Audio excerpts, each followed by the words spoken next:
Baiklah, kalau begitu kita mulai aja, kayaknya udah jam 9.15 ya. Kita akan mulai presentasi kasus dari masing-masing kelompok pada malam hari ini, yang akan dimulai dari kelompoknya Mas Cinta dan Pak Mustoli. Karena Pak Mustolinya nggak pernah muncul, jadi Mas Cinta sendirian ya. Yuk silakan. Silakan Mas Cinta. Yes. Ya, selamat malam. Bisa dengar, Bu? Bisa dengan jelas. Ya, selamat malam Ibu Devi dan juga selamat malam rekan-rekan semua. Selamat malam. Baik, pada kesempatan ini saya akan mempresentasikan analisis kasus bisnis, dan pada kesempatan ini saya akan menyampaikan kasus yang berkaitan dengan manajemen keuangan dan manajemen pemasaran. Dalam kasus ini saya akan menjawab untuk soal yang pertama aja, karena soal yang kedua itu jatahnya Mas Mustoli. Baik, sebelumnya saya bacakan dulu soal kasusnya.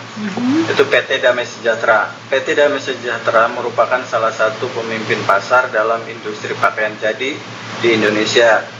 Sejak didirikan pada tahun 1979, saat ini PT Damai Sejahtera berhasil menguasai 30% pangsa pasar di industri pakaian jadi di Indonesia. Selama lebih dari 40 tahun beroperasi, PT Damai Sejahtera memfokuskan bisnisnya pada pakaian anak-anak merek GOS yang ditujukan untuk kalangan menengah ke atas. PT Damai Sejahtera tidak melayani kelompok pembeli yang lain karena memiliki visi sebagai kiblat busana anak nomor 1 di Indonesia.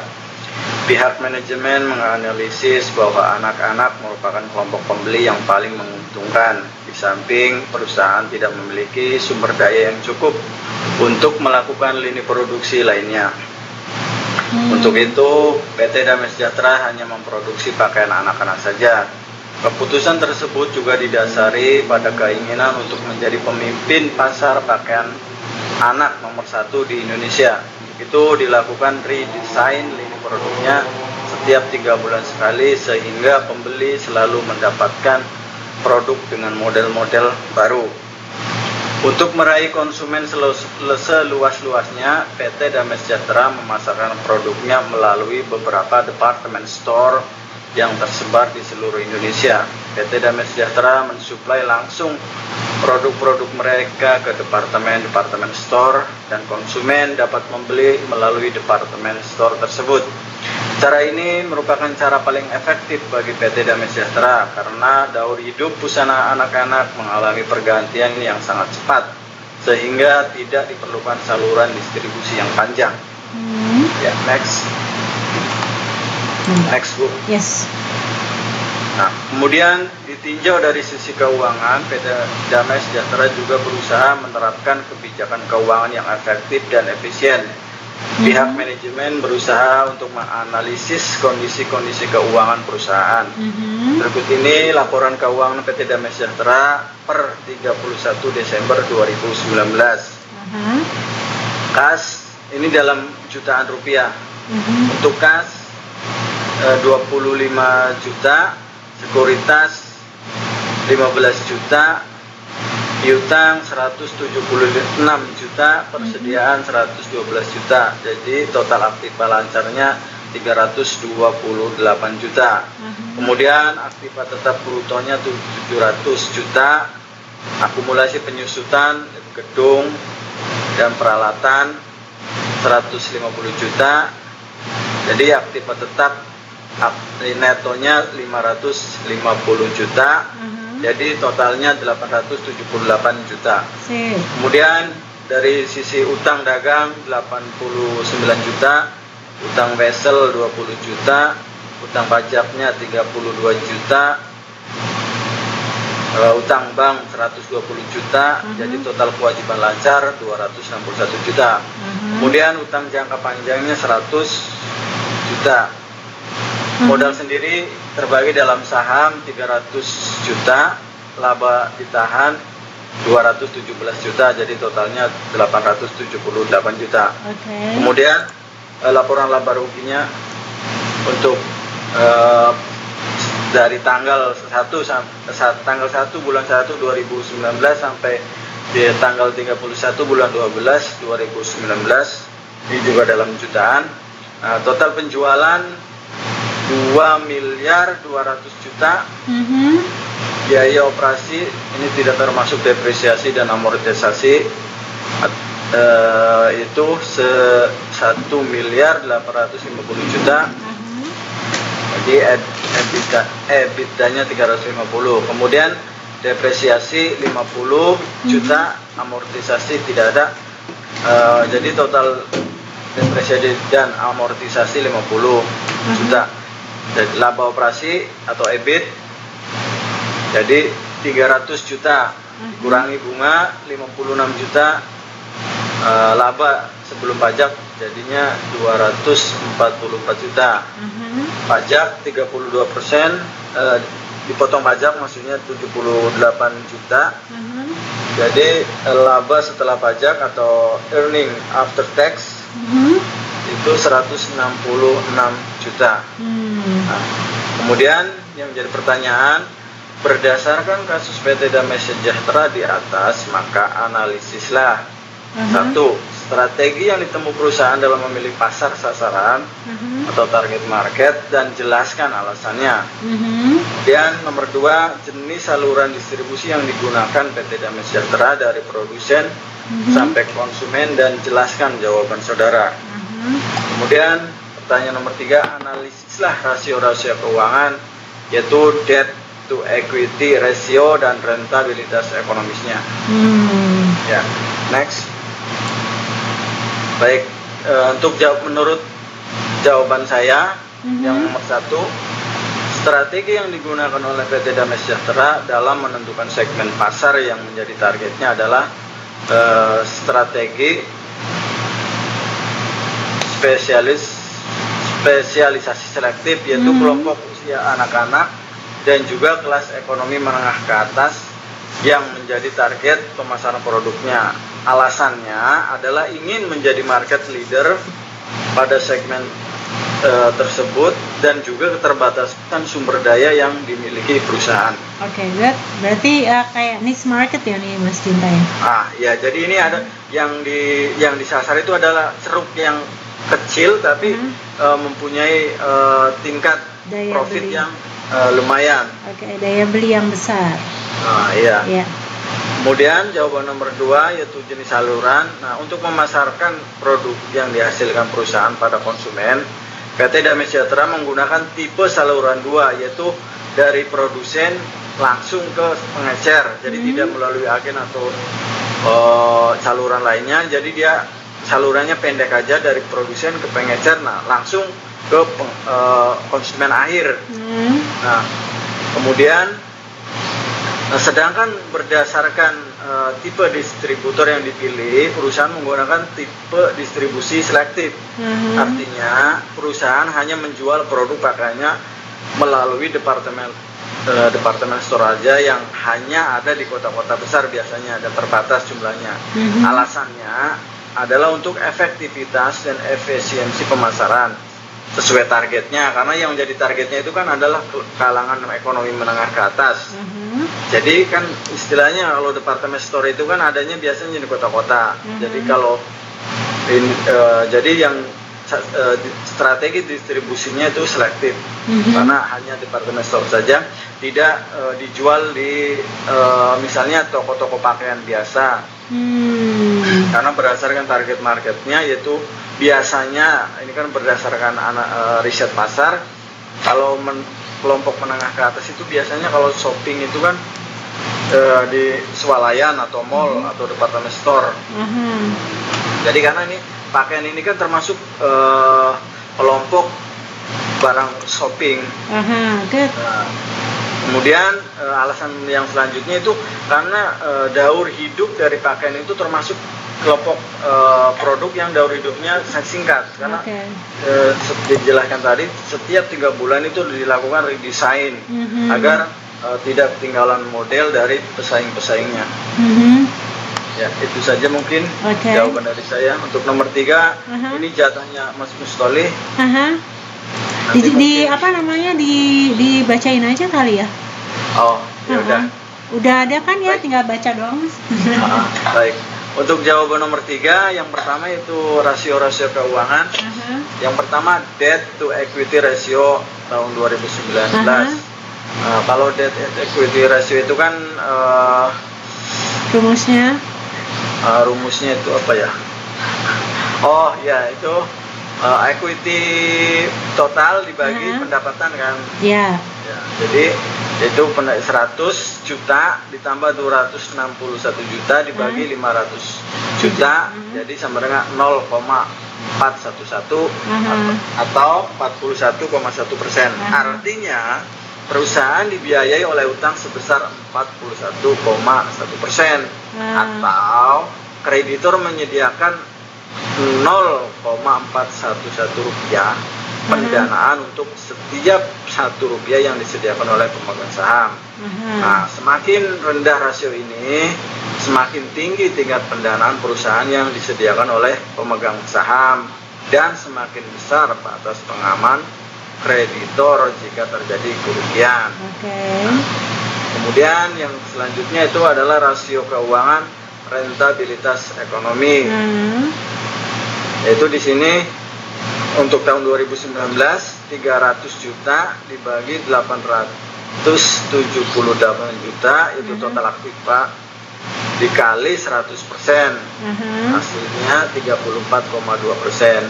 Artinya laba yang dapat dihasilkan adalah sebesar 34,2% dari aktiva yang dimiliki. Good.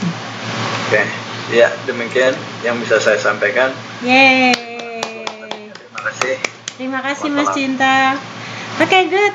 Kasusnya singkat, padat, jelas. Mungkin yang lain ada yang mau ditanyakan, mungkin dari teman-teman yang lain, silahkan.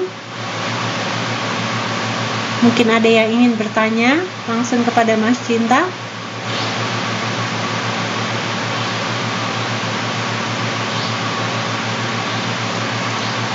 Nggak ada atau ada?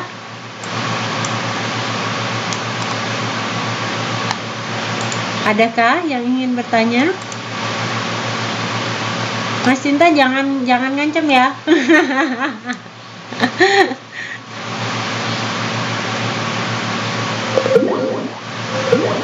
Tidak ada ya. Good. Terima kasih untuk kelompok 1. Sekarang kita akan mulai kelompok 2 karena kayaknya di sini si Mas Ropi udah semangat ini pingin presentasi sama Mas Sugianto. Kami persilahkan. Untuk kelompok 2 silahkan untuk presentasi. Mau siapa yang mulai dulu nih, Mas Sugianto atau Mas Ropi duluan? Halo. Ya, silahkan Mas. Jelas suara saya? Kurang besar, suaranya kurang keras. Mungkin dikerasin dikit. Dideketin kali mic ya Mas Ropi.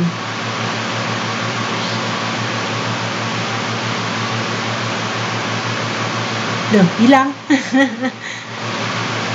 Nanti Bu. Sip. Sudah jelas? Ya, bisa diterima. Ya. Assalamualaikum warahmatullahi wabarakatuh. Waalaikumsalam. Dan teman-teman semua. Saya kelompok 2 sama Mas Sugianto. Dan langsung saja kepada tugasnya. Yes, silakan. Saya akan mencatat PT Sentral Indosari, produk merek Sentral Roti, merupakan produk roti yang ditujukan untuk konsumen segala usia. Perusahaan mengembangkan produk yang dapat memenuhi keinginan dan kebutuhan semua kelompok konsumen, tidak difokuskan pada satu atau beberapa kelompok konsumen saja. Oleh karenanya pasar yang dituju bersifat massal dan dan teknik pemasarannya pun juga bersifat massal, termasuk distribusi dan periklanannya. Fokus utama strategi pemasaran perusahaan adalah agar produk dapat sampai di tangan konsumen secepat mungkin, karena produk roti tidak dapat bertahan lama. Oleh karena itu, perusahaan menerapkan saluran distribusi yang cukup efisien, yaitu langsung menjual langsung produknya ke pedagang eceran melalui supermarket, minimarket, dan toko retail. Dengan semakin berkembangnya produsen-produsen sejenis, pihak manajemen semakin kuat berusaha mempertahankan posisi sebagai pemimpin pasar. Dapat memenuhi permintaan pasar yang terus meningkat, pihak manajemen Central Roti berencana untuk menambah 1 unit mesin baru yang memiliki kapasitas pengolahan roti yang menyatu dengan proses pengopenan untuk pabrik di Cikarang. Mesin baru ini dirasa sangat diperlukan agar Central Roti dapat meningkatkan kapasitas produksi serta agar proses produksi lebih efisien. Jadi PT Central ini ingin membeli mesin karena sudah kurang itulah ya, agar memenuhi keinginan pelanggan, agar pelanggan itu tidak membeli produk lain, jadi punya keinginan membeli mesin lagi. Harga mesin tersebut adalah 2 miliar 5,5. Akhiran umur ekonomis selama 6 tahun dan nilai sisa sebesar 1,3 miliar. Pada akhir tahun, umur ekonomis berdasarkan perhitungan metode penyusutan garis lurus. Ini diharapkan mampu memberikan laba setelah pajak sebesar 500 juta. Selama 6 tahun berarti memberi laba setelah pajak itu 500 juta selama 6 tahun. Pihak manajemen harus menentukan apakah pembelian mesin tersebut menguntungkan atau tidak bagi perusahaan. Pada intinya ini ingin membeli mesin lah, ya Bu. Masih ada ya? Masih.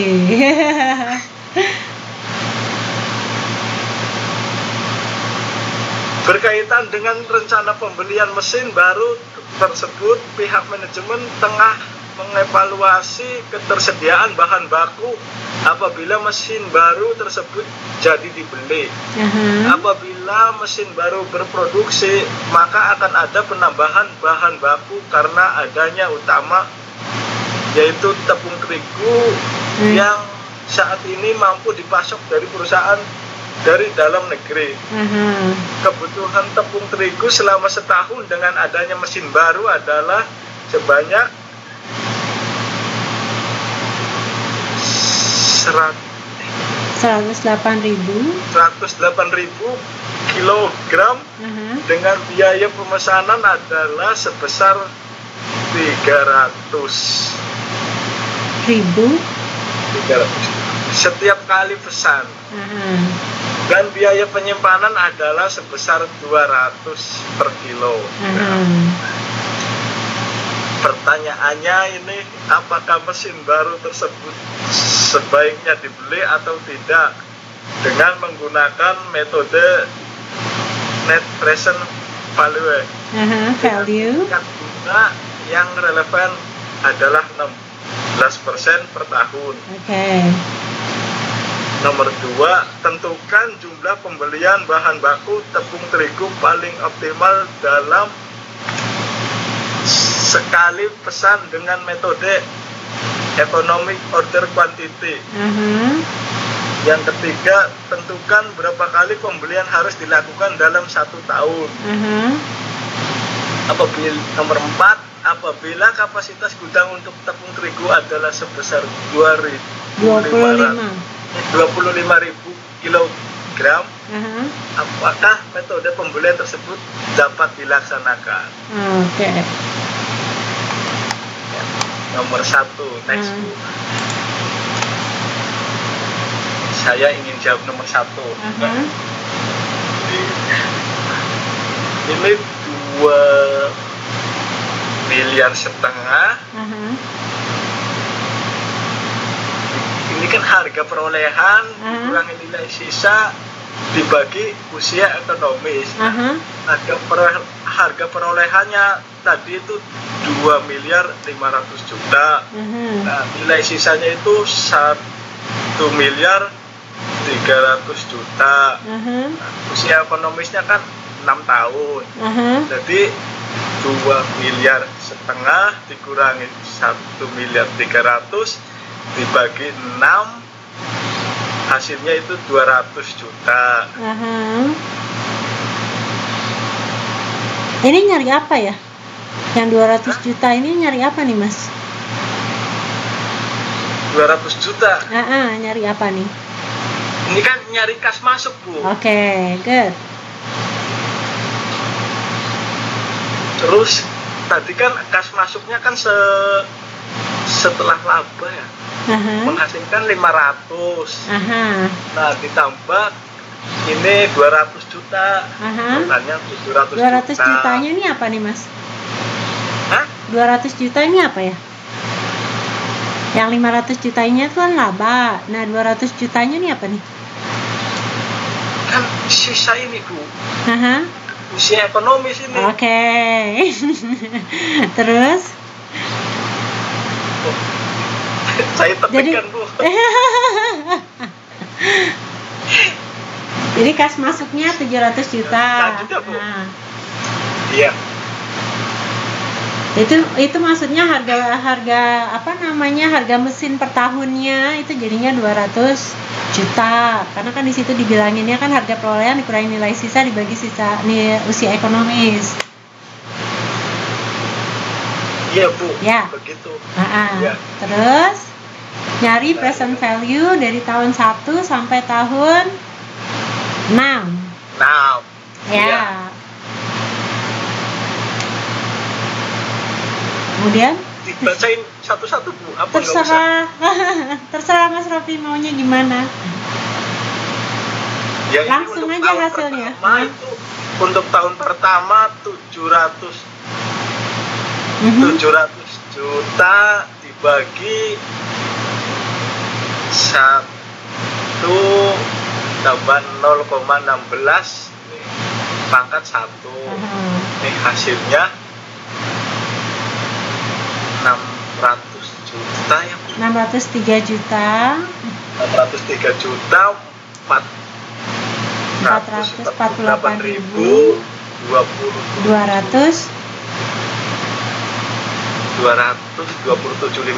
275,9. Ya.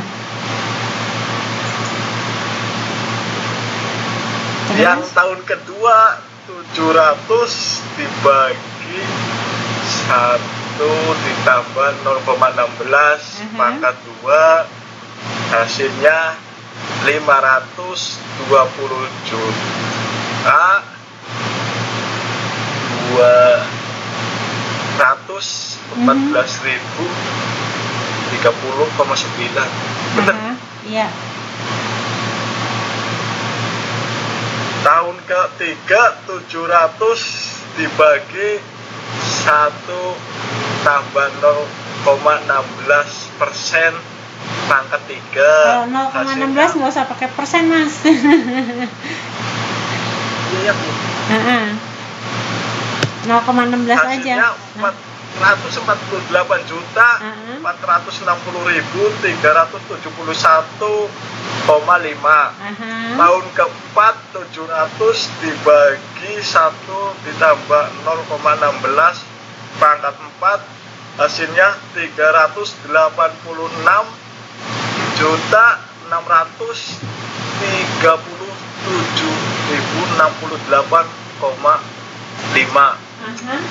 Tahun kelima 700 juta dibagi 1 ditambah 0,16 pangkat 5 hasilnya 333.279.110.000,8. Tahun ke-6 700 juta dibagi 1 ditambah 0,16 pangkat 6 hasilnya 287 juta 309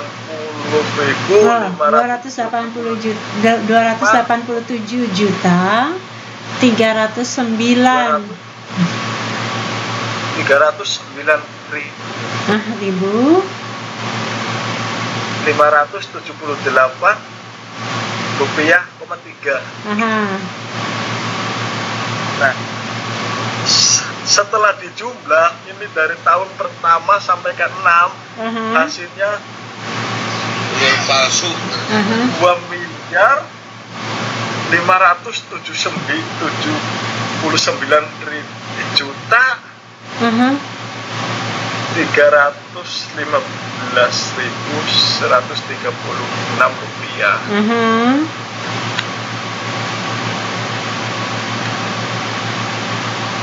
Sehingga ini present value nilai sisa di tahun ke-6. Nah, ini ada nilai sisa kan 1.300.000.000.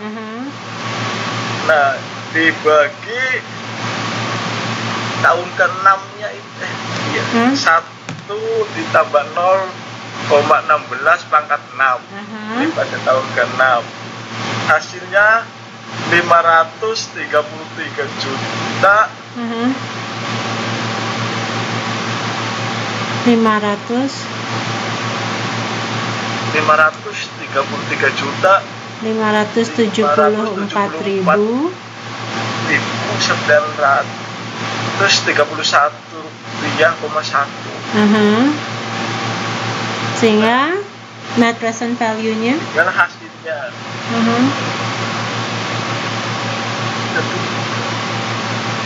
minus 2.500.000.000 ditambah 2.359.315.136 rupiah ditambah dari tahun ke-6 534.931,1 rupiah. Hasilnya jadi ini dijumlah ya, ya dijumlah semuanya 612 juta 890.067 rupiah. 7,1. Nah, berhubung ini nilainya lebih dari yang diinginkan, termasuk positif, menurut saya itu mesinnya bisa dibeli, Bu. Oke, karena nilai present value-nya lebih besar daripada present value tahun pertama. Ya. Oke. Kemudian yang untuk nomor 2. Nah, untuk nomor 2, 3 dan 4 saya serahkan kepada Mas Sugianto sebagai pakarnya. Silakan Mas Sugi. Oke, terima kasih Mas Rofi. Ya. Semuanya. Ya. Yeay. Ya, silakan Mas Sugianto. Baik Mbak Sri, saya nggak akan putar-putar, saya tanya aja. Selamat malam, Bu. Malam Mas Sugianto. Oh ya, apa dengar suara saya? Dengan jelas. Oh, alhamdulillah ya. Selamat malam Bu Devi dan rekan-rekan manajemen 10 semua. Saya akan melanjutkan presentasi. Ya, silakan Mas. Yang dibawakan tadi oleh Mas Rofi. Saya akan menjawab nomor 2 sampai nomor 4. Itu jawaban untuk nomor 2. Saya akan membacakannya. Yaitu S yang artinya biaya pemesanan setiap kali pesan. Untuk D, penggunaan bahan baku. Dan untuk H, biaya penyimpanan per unit. Itu untuk rumusnya EOQ sama dengan akar 2SD per H. Yaitu untuk EOQ sama dengan akar 2 dikali 300.000 dikali 108.000. 108.000 dibagi 200. Dan untuk hasilnya sendiri yaitu 18.000 kg per tahun. Yaitu untuk nomor 2. Dan untuk jawaban nomor 3, pembelian setiap tahun adalah yaitu 108.000 dibagi 18.000 sama dengan 6. Jadi pembelian yang dilakukan sebanyak 6 kali. Dan untuk jawaban nomor 4 sendiri yaitu kapasitas gudang yaitu 25.000 kg, pembelian per tahun yaitu 18.000 kg. Jadi bisa dilakukan karena kapasitas gudang mencukupi. Itu terima kasih, mohon maaf jika banyak kesalahan, Bu. Nggak ada kesalahan Mas Sugianto. Yeay. Mungkin ada yang ingin bertanya? Ada yang ingin ditanyakan?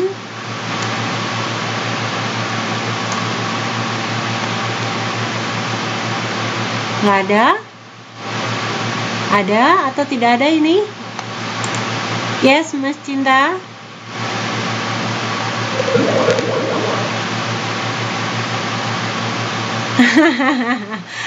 Kalau misalnya tidak ada, terima kasih untuk kelompok 2. Kita akan masuk ke kelompok 3. Sebentar, sedang upload. Ini kelompoknya Mbak Yuni ya, sama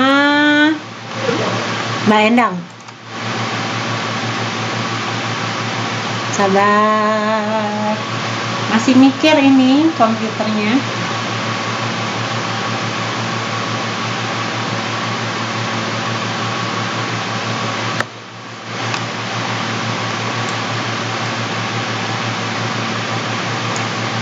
Kok lama banget ini loadingnya ya? Yes, silakan Mbak Endam sama Mbak Yuni. Halo. Ya. Assalamualaikum. Waalaikumsalam. Terdengar suara saya? Dengan jelas Mbak Endang. Kami dari kelompok 3, saya Endang Rahayu dan Yuni A akan mempresentasikan tugas analisis kasus bisnis. Kami dapat bagian keuangan dan SDM. PT Sri Perdana Putri. Next.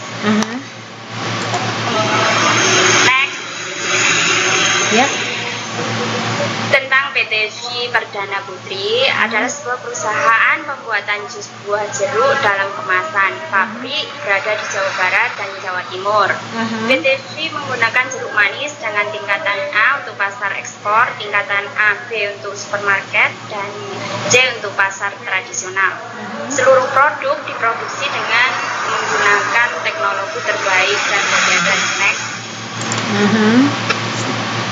Untuk dapat memenuhi permintaan pasar yang terus meningkat, pihak manajemen Sri berusaha untuk menambah 1 unit mesin baru yang memiliki kapasitas pemrosesan jus.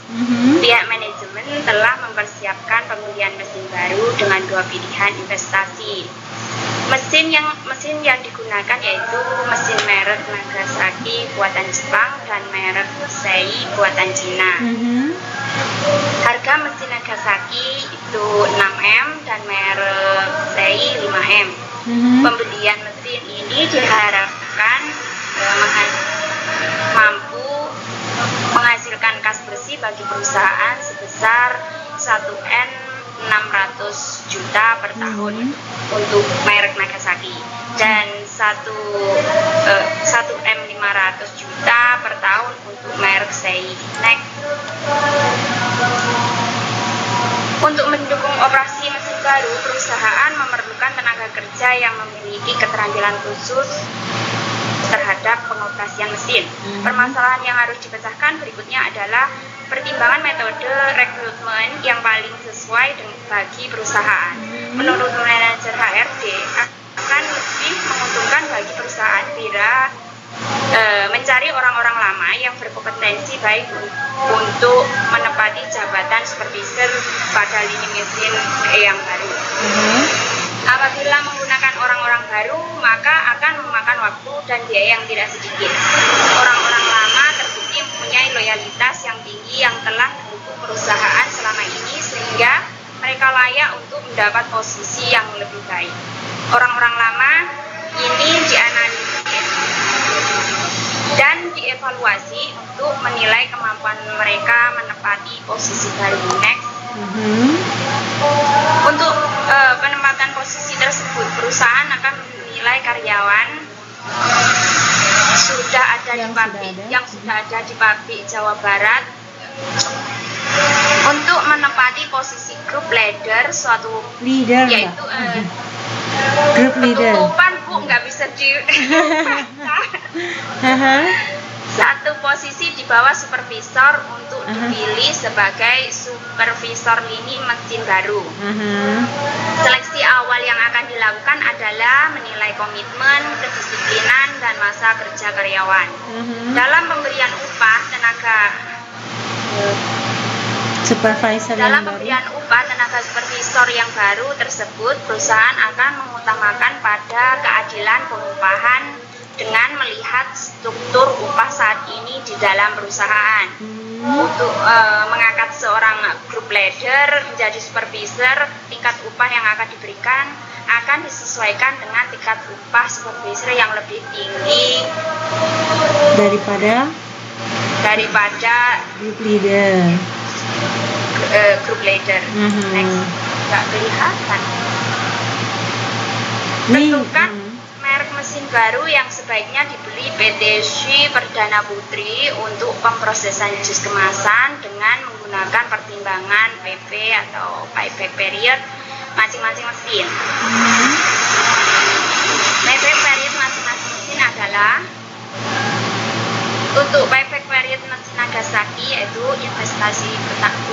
investasinya itu 6M, kemudian kas bersih untuk tahun 1, 2, dan 3 itu 1M 600 juta. Kemudian ditambahkan menjadi 4M 800 juta, dikurangi dengan nilai investasi tadi menjadi 1M 200 juta. Sisa dari 1M 200 juta tersebut dibagikan dengan kas bersih 1M 600 juta dikalikan dengan 1 tahun atau 12 bulan menjadi hasilnya 9 bulan. Jadi untuk mesin Nagasaki pengembalian investasi selama 3 tahun 9 bulan. Kemudian payback period untuk mesin Sei investasinya 5M. Kemudian kas bersihnya tahun pertama, kedua, 3, dan keempat itu 1M 200 juta. Ditambahkan menjadi 4M 800 juta. Kemudian dikurangi nilai investasi 5M menjadi 200 juta. Sisa dari 200 juta tersebut dibagikan dengan kas bersihnya tadi 1M 200 juta, kemudian dikalikan 12 bulan. Mbak Endang? Suaranya hilang, Mbak. Ya, Bu, hilang. Dengar enggak? Nah, ya. Suaranya jauh ya, Bu? Tadi ya, sekarang udah lebih dekat. Rumahnya depan jalan raya. Jangan ke jalan rayanya, Mbak Ena. Nanti ketabrak. Entah. Udah dengar kan, Bu? Sudah. Jadi untuk mesin Nagasaki pengembalian investasi selama 4 tahun 2 bulan. Berdasarkan perhitungan tersebut, mesin yang sebaiknya dipilih menggunakan metode payback period adalah mesin Nagasaki karena waktu pengembalian investasinya lebih cepat. Seterusnya akan dilanjutkan Mbak Yuna. Oke, terima kasih Maina. Halo, selamat malam Bu. Selamat malam Mbak Yunia. Jelas Bu. Jelas. Selamat malam teman-teman juga. Saya akan melanjutkan presentasi dari Mbak Endang Rahayu. Nomor 2, pertanyaannya sumber dan metode rekrutmen atau cara pengisian lowongan karyawan yang digunakan oleh PT Shi Perdana Putri untuk posisi supervisor di pabrik baru. Jadi rekrutmen itu harus berpedoman pada spesifikasi pekerjaan yang telah ditentukan untuk mengisi jabatan tersebut. Spesifikasi pekerjaan harus diuraikan dengan jelas sehingga pelamar mengetahui kualifikasi yang dibutuhkan untuk mengisi lowongan kerja tersebut. Misalnya tingkat pendidikan, usia, jenis kelamin, dan kemampuan yang dimiliki. Adapun beberapa metode dari rekrutmen itu sendiri yaitu metode tertutup. Jadi pelaksanaan rekrutmen di kalangan terbatas hanya untuk karyawan dan orang-orang tertentu saja, sehingga lamaran yang masuk tidak banyak. Dengan demikian akan sulit diperoleh karyawan yang baik. Metode selanjutnya metode terbuka, yaitu pelaksanaan rekrutmen yang diumumkan melalui iklan dan media massa.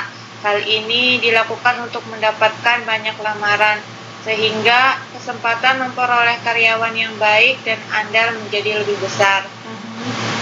Rekrutmen sendiri terdiri dari 2 sumber, yaitu sumber internal, yaitu tenaga kerja yang akan mengisi suatu lowongan kerja diambil dari dalam perusahaan tersebut dengan cara berpindah atau mutasi karyawan yang memenuhi spesifikasi. Selanjutnya sumber eksternal, yaitu tenaga kerja yang akan mengisi suatu lowongan kerja diambil dari luar perusahaan. Selanjutnya Bu. Nah, berdasarkan informasi di atas, bahwa menurut HRD akan lebih baik menguntungkan bagi perusahaan jika mencari orang-orang lama yang berkompetensi baik untuk menempati jabatan supervisor pada lini mesin yang baru. Karena apabila menggunakan orang-orang baru, maka akan memakan waktu dan biaya yang tidak sedikit. Orang-orang lama terbukti mempunyai loyalitas yang tinggi yang telah mendukung perusahaan selama ini, sehingga mereka layak untuk mendapatkan posisi yang lebih baik. Orang-orang lama ini akan dianalisis dan dievaluasi untuk menilai kemampuan mereka menempati posisi yang baru. Untuk penempatan posisi tersebut, perusahaan menilai karyawan yang sudah ada di pabrik Jawa Barat saat ini yang menempati posisi group leader, yaitu satu posisi di bawah supervisor untuk dipilih sebagai supervisor lini mesin baru. Seleksi awal yang akan dilakukan adalah menilai komitmen, kedisiplinan, dan masa kerja karyawan. Maka dalam hal ini dapat disimpulkan bahwa Shi Perdana Putri melakukan rekrutmen secara tertutup dengan sumbernya internal.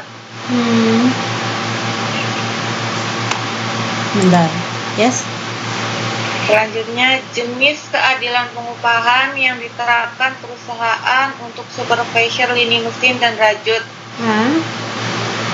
Ada 3 jenis keadilan dalam pengupahan, yaitu keadilan eksternal tarif upah yang pantas dengan gaji yang berlaku untuk pekerjaan-pekerjaan yang serupa di pasar tenaga kerja eksternal.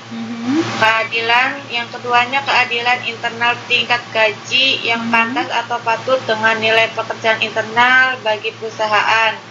Yang ketiganya keadilan individu.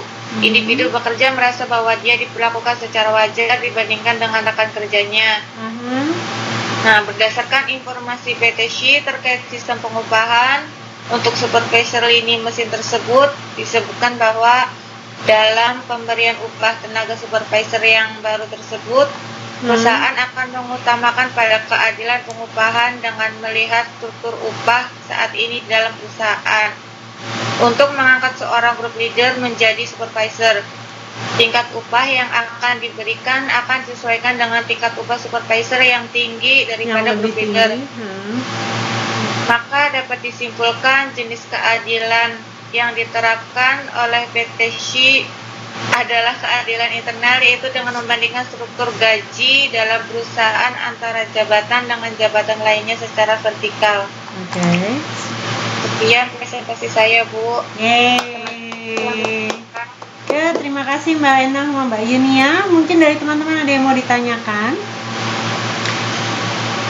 Mungkin sedikit masukan dari saya untuk kelompok 3. Pada saat membuat PowerPoint ini tulisannya terlalu kecil ya, jadi mungkin bisa diperbesar, kemudian juga jangan dipasin sampai paling bawah begini gitu ya, karena seringkali tidak terbaca. Kayak contohnya mana ya tadi ya, nah yang ini nih, yang slide nomor 6 nih nggak kebaca ya.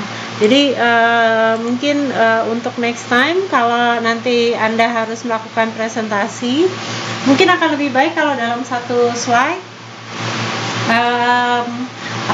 yang ditampilkan, karena ini namanya PowerPoint. Jadi yang ditampilkan tuh poin-poinnya saja. Jadi poin yang powerful. Nanti isinya Anda bisa jabarkan pada saat Anda melakukan presentasi. Nah, ini akan bisa lebih powerful pada saat Anda presentasi. Jadi nggak baca, karena kalau baca rata-rata pasti orang pada saat dengar awalnya antusias, tapi lama-lama ngantuk ya. Tapi kalau Anda cuman menulis poinnya aja, mungkin di sini akan menjadi lebih menarik. Oke, kelompok 3. Yang lain mungkin ada yang ingin bertanya atau ingin memberikan masukan? Adakah?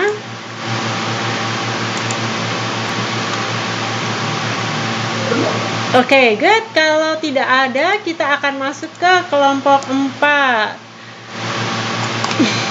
Sebentar, ini masih berpikir. Ini Mbak Sri dan Mbak Ida. Oke, good. Ya, ini kelompoknya Mbak Sri dengan Mbak Ida. Oke, silakan. Halo, kelompok 4. Selamat malam Mbak Sri. Ya, baik. Assalamualaikum warahmatullahi wabarakatuh. Waalaikumsalam. Bu Devi dan teman-teman semua, terima kasih atas waktunya yang diberikan kepada kita untuk mempresentasikan tentang studi kasus tentang manajemen pemasaran dan manajemen operasi. Oke. Tentang PT LG Electronic. PT LG Electronic merupakan perusahaan yang bergerak dalam industri elektronik yang telah berdiri sejak tahun 1958. Sejak didirikannya, PT LG Electronic memproduksi berbagai macam alat elektronik, antara lain televisi, audio video player, lemari es, dan mesin cuci, di mana semua alat-alat elektronik tersebut bermerek sama, yaitu LG. Perusahaan ini melebarkan lini produksinya dengan mulai memproduksi handphone. Salah satu tipe handphone yang diproduksi adalah handphone dengan merek LG. Handphone ini didesain sesuai dengan selera anak muda dengan model futuristik dalam berbagai pilihan warna. Handphone ini juga memiliki beberapa kelebihan dibandingkan dengan handphone sekelasnya, antara lain kamera 8 MP, perekam video dan foto yang dilengkapi dengan zoom, kapasitas memori besar, dan layar sentuh yang sangat sensitif. Fitur lain yang dimiliki adalah menampung berbagai jenis permainan serta musik dengan suara yang jernih. Next to menanggapi animo masyarakat yang cukup tinggi terhadap produk ini, terutama di kalangan kaum muda, PT LG Electronic berencana untuk memperbesar produksinya sekaligus untuk menciptakan handphone-handphone terbaru dengan berbagai kelebihan. Untuk itu, PT LG Electronics akan membuka pabrik baru yang diperkirakan mampu produksi pada kapasitas 12.000 unit per tahun. Terdapat 4 alternatif lokasi yang dapat dipilih, yaitu di Bekasi, Medan, Surabaya, dan Bogor. Pihak manajemen harus menentukan kota manakah yang harus dipilih yang dapat menghemat pengeluaran perusahaan. Untuk menghitung biaya produksi di tiap-tiap lokasi, maka pihak manajemen menentukan biaya tetap dan biaya variabel di tiap kota sebagai berikut. Di Kota Bekasi, tahunnya 60 juta dan biaya variabel per unit 250.000. Untuk Kota Medan, biaya tetap per tahun 70 juta dan biaya variabel per unit 250.000. Di Kota Surabaya, biaya tetap per tahun 40 juta dan biaya variabel per unit 270.000. Di Kota Bogor, tetap per tahunnya 45 juta dan biaya variabel per unit 260.000. Untuk pertanyaannya, 1. Tentukan lokasi pembukaan pabrik baru mana yang sebaiknya dipilih dengan mempertimbangkan biaya tetap dan biaya variabel di tiap-tiap lokasi. Dan untuk yang kedua, tentukan strategi apa yang digunakan PT Elektronik dalam hal merek untuk mempertahankan posisi pasarnya. Jawabannya untuk nomor 1, kita bisa menghitungnya dengan penentuan lokasi, di mana untuk tingkat produksi 12.000 unit per tahun itu bisa dihitung dari masing-masing kota, yaitu Bekasi dihitung dari biaya tetap ditambah biaya variabel dikali jumlah unit yang diinginkan. Total cost-nya gitu ya, total cost untuk masing-masing. Oke. Ya. Untuk Bekasinya biaya tetapnya 60 juta ditambah 250.000 dikali 12.000 sama dengan 3 juta 3 miliar 10. Untuk Kota Medan 70 juta ditambah 250.000 dikali 12.000 sama dengan 3 miliar 70 juta. Untuk Surabaya 40 juta ditambah 270.000 dikali 12.000 sama dengan 3 miliar 280 juta.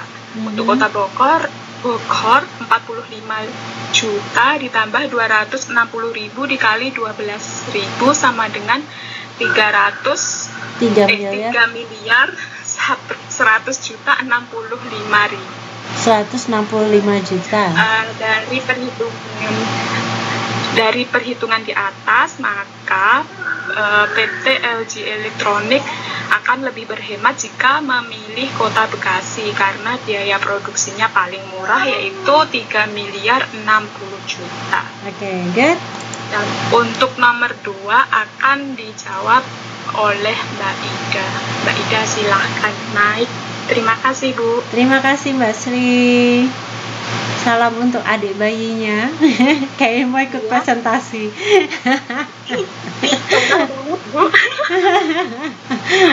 Ayo, silakan Mbak Ida. Selamat malam, Bu. Selamat malam. Saya meneruskan jawaban nomor 2.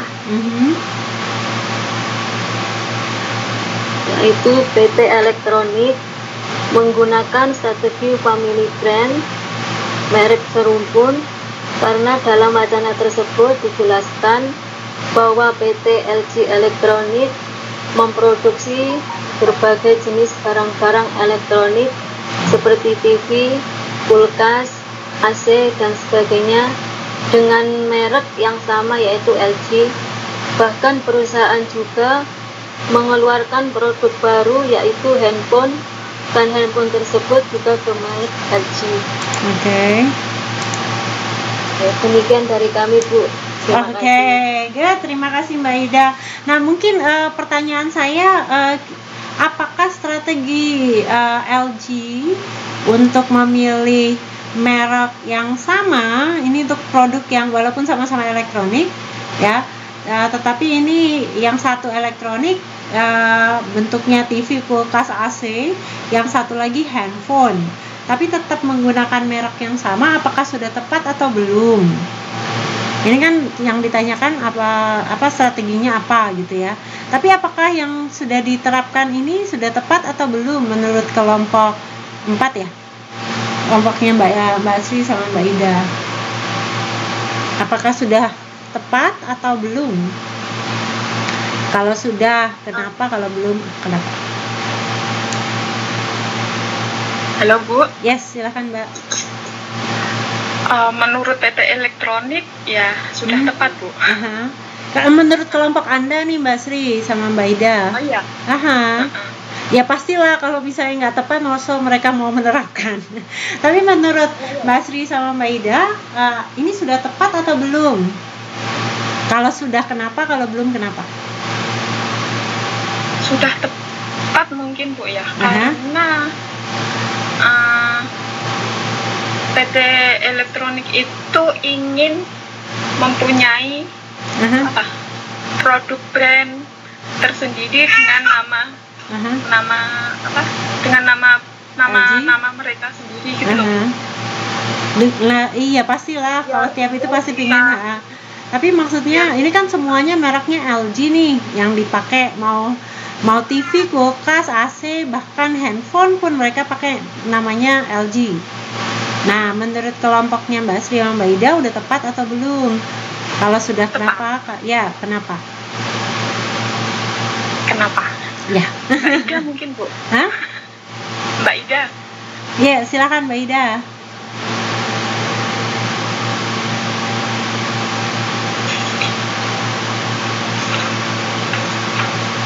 Halo Mbak Ida. Mana Mbak Ida? Mbak Ida pingsan ya? Mbak Ida. Ayo dong, naik. Mbak Ida tolong. Tolong ini naik.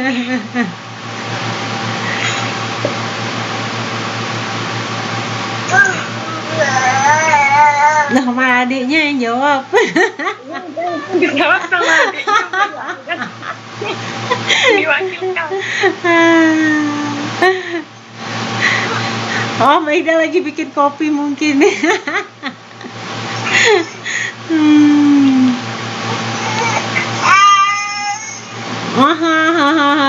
Jadi benar nggak deh jawabannya deh? Benar katanya. Kenapa deh? Benar deh. Itu. Jadi ya mungkin saya tanya sendiri, maksud saya tanya sendiri jawab sendiri. Mungkin ada teman-teman yang bisa bantu jawab nih untuk kelompoknya Mbak Sri sama kelompoknya Mbak Ida. Ada yang ingin membantu mungkin? Yes, Mbak Santi.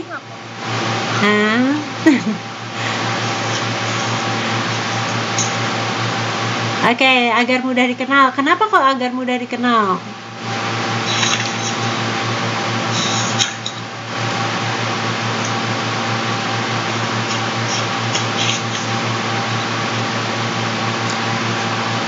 Iya, karena ini udah jam 10.13 nih, sebentar lagi nih masih ada kelompok yang belum presentasi. Ayo Mas Cinta.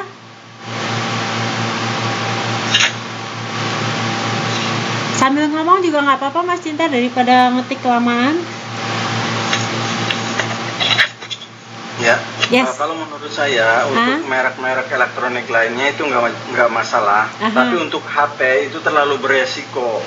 Kenapa Mas? Karena alasan yang mendasar itu karena LG itu tidak punya rekam jejak ataupun pengalaman di bidang smartphone. Padahal di smartphone itu persaingannya sangat ketat, karena pergantian teknologinya itu sangat singkat sekali, bahkan tidak sampai 1 tahun atau 6 bulan. Bahkan 2 bulan aja udah ganti, udah ada teknologi yang terbaru. Jadi ketika LG menggunakan merek itu, dia takutnya ketika HP-nya merek LG-nya itu jatuh, maka itu akan berimbas kepada merek-merek lain, sehingga persepsi pelanggan itu juga akan negatif terhadap produk-produk lainnya, karena dia istilahnya ada mungkin persepsi pelanggan bahwa ketika HP-nya teknologinya kalah dengan yang lain, otomatis elektronik yang lainnya juga kalah. Misalnya persepsinya Samsung, ya. Kalau Samsung itu dia udah udah market leader di semua lini elektronik, baik di HP-nya, di elektronik peralatan rumah tangganya dan lainnya. Oke, good. Yeay, jawabannya benar sekali Mas Cinta. Oke, terima kasih Mas Cinta untuk jawabannya ya. Mungkin emang keuntungan utamanya adalah walaupun ini baru, kalau pakai merek LG maka orang akan lebih cepat untuk bisa menerima produk tersebut gitu ya. Tapi seperti yang Mas Cinta bilang, ini juga bisa membahayakan untuk LG karena memang LG belum pernah bermain di handphone. Sehingga kalau perputaran untuk teknologi di handphone itu sangat cepat, sehingga kalau LG ini tidak bisa memiliki performa yang paling tidak setara dengan pesaing yang lain, nah mungkin ini akan berbahaya untuk merek LG secara keseluruhan. Oke, good. Oke, nilainya jangan dibagi untuk Pak Adi ya. Pak Adi pasti dapat bonus Mbak Sri. Oke, terima kasih untuk presentasinya dari kelompok ini. Nah, untuk selanjutnya kelompok ini tadi kelompok 4, sekarang kita akan masuk kelompok 5. Ya, silakan kelompok 5. Sebentar, kelompok ini untuk Mbak Rofil dan Mbak Kusnul. Halo, selamat malam Bu. Ya, selamat malam Mbak Kusnul. Ini untuk Mbak Rofilnya sepertinya tidak masuk kelas. Terus ini yang presentasi saya sendiri atau bagaimana Bu? Ya, nggak apa-apa Mbak Kusnul, silakan Mbak Kusnul. Oke. Mbak Rofil kayaknya ini udah berapa minggu nggak kelihatan ya Mbak Kusnul? Iya, sepertinya seperti itu Bu. Oh, jadi ini ngerjain sendiri ya Mbak? Oke, silakan Mbak Kusnul. Iya. Oke,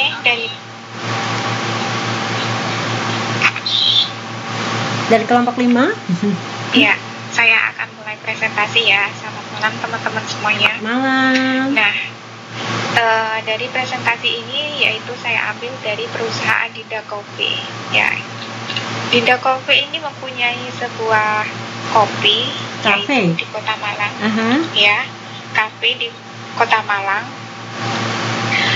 yang produk dijualnya itu yang dijual produknya itu berupa aneka merek kopi bubuk, kemudian biji kopi, selain itu juga kopi yang siap saji. Nah, kemudian untuk kualitas kopi itu sendiri menggunakan mesin pemanggang kopi yang berteknologi tinggi. Nah, Cafe Dinda ini ramai pengunjung setiap harinya karena sebagian pengunjung kafe ini merupakan kalangan anak muda yang mempunyai atau pencinta kopi kekinian. Selain itu, lokasi yang disediakan sangat strategis dan fasilitasnya sangat lengkap, seperti free wifi, kemudian dekorasi kafe itu yang unik-unik buat selfie-selfie kayak gitu. Nah, sangat bagus ya untuk menarik konsumen.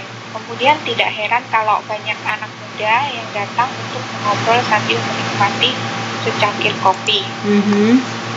Nah, dari kelompok 5 ini yang dituju yaitu tentang manajemen operasi dan SDM-nya. Yang jadi pertanyaan yaitu strategi apa yang digunakan Dinda Cafe di dalam produknya untuk menarik konsumen. Nah, dalam Dinda Cafe ini strategi yang digunakan yaitu strategi family brand atau merek seruput yang ada di modul ini 8.21 itu. Nah, kemudian produk yang dijual berupa kopi bubuk maupun biji dengan kualitas yang sama. Nah, kemudian jenis mesin apa yang dipilih Dinda Cafe untuk mendapatkan produk kopi yang berkualitas? Dinda Cafe ini memproduksi kopi dengan mesin panggang berteknologi tinggi. Nah, dengan adanya teknologi tinggi ini mempermudah pembuatan kopi jadi lebih praktis kayak gitu, lebih cepat kayak gitu. Mungkin dari teman-teman ada yang mau ditanyakan? Oke. Mungkin ada yang ingin bertanya? Ada? Yes, Mbak Sri.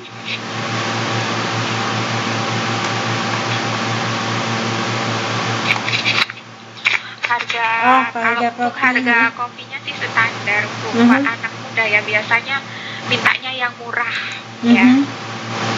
Apalagi kalau gratis nih bisa berjam-jam kayak gitu. Oh, oke. Mesinnya made in mana, Mbak? Luar negeri. Seperti kayak espresso kayak gitu bisa buat latte kayak gitu kan. Oke. Ada yang lain?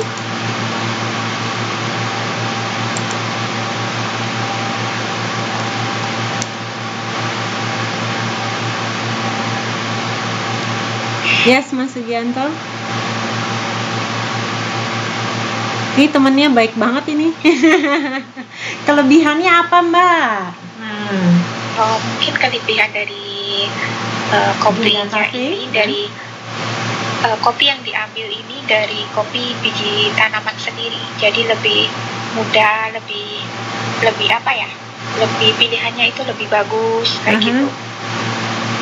Kemudian cara penggilingannya kan pakai penggilingan tradisional yang otomatis, jadi bisa apa ya, bisa menarik konsumen kayak gitu.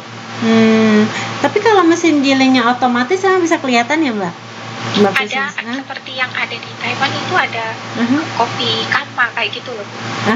Kopi kama itu cara konsumennya bisa lihat cara penggilingannya kopi itu seperti apa, bisa dilihat. Harumnya kopi juga bisa kebau kayak gitu. Oke, ini yang saya mau tanyain kan nih Mbak Kusnul bilang katanya dia pakainya family brand. Tapi di sini mereka kok ngomongnya produk yang dijual berupa aneka merek kopi bubuk dan biji kopi gitu. Jadi kalau aneka merek kopi bubuk berarti kan mereknya banyak nih Mbak. Tapi kok di sini Mbak bilangnya family brand. Iya, maksudnya beraneka kopi-kopian varian seperti itu. Variannya, bukan mereknya berarti ya? Iya, kalau merek kan tadi kayaknya sepertinya salah ngomong deh. Enggak, soalnya di sini masih apa namanya tulisannya di sini aneka merek kopi bubuk dan biji kopi. Jadi mungkin varian kopi bubuk dan biji kopi. Banyak yang latte, ada yang cappuccino seperti itu. Oke. Jadi varian kopi bubuk dan apa namanya jenis biji kopinya juga macam-macam gitu ya. Oke. Berarti ini strategi yang dia pakai itu untuk targetingnya apa ya, Mbak? Targetingnya anak muda. Berarti apa tuh strateginya? Kayak anak muda strateginya.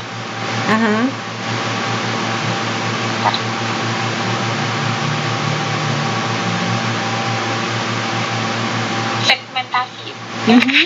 Bukan. Targetingnya. Targeting. Jadi segmen yang diambil kan kalangan anak muda yang pencinta kopi. Nah berarti dia targetingnya, strateginya apa tuh?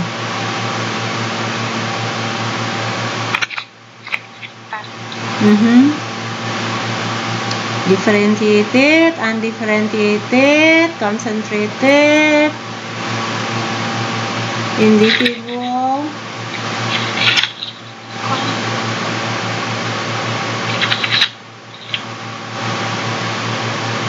Niche market.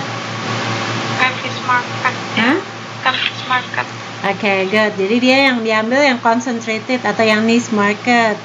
Jadi kalangan anak muda pencinta kopi yang karena mereka anak muda pencinta kopi dan suka nongkrong, berarti mereka itu segmennya cuman segmen yang kecil, tetapi mereka memiliki daya beli yang besar. Oke, good. Oke, terima kasih Mbak Kusnul. Terima kasih teman-teman sudah membantu Mbak Kusnul untuk bisa presentasi lebih banyak lagi. Oke, sekarang kita masuk ke kelompok kelompok 6. Ini kelompok 6. Kelompok 6 ini kelompoknya Mbak Titin sama Mbak Santi? Iya Bu, ada. Yes. Selamat malam Mbak Titin. Ya, selamat malam Bu. Ya, silakan Mbak. Assalamualaikum warahmatullahi wabarakatuh. Waalaikumsalam. Nah, saya di sini kelompok 6 mau berpresentasi saya.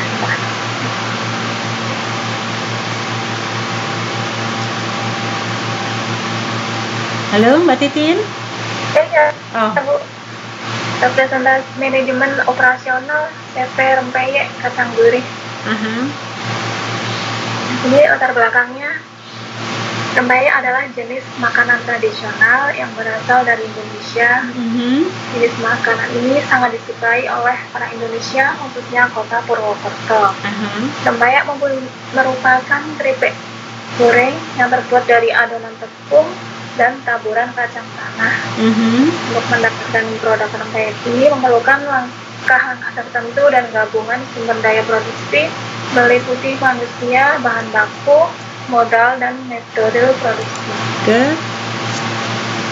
Tujuan dari penelitian ini itu pertama mengetahui secara langsung proses produksi rempeyek kacang gurih ini. Kemudian yang kedua mengetahui penerapan manajemen operasionalnya.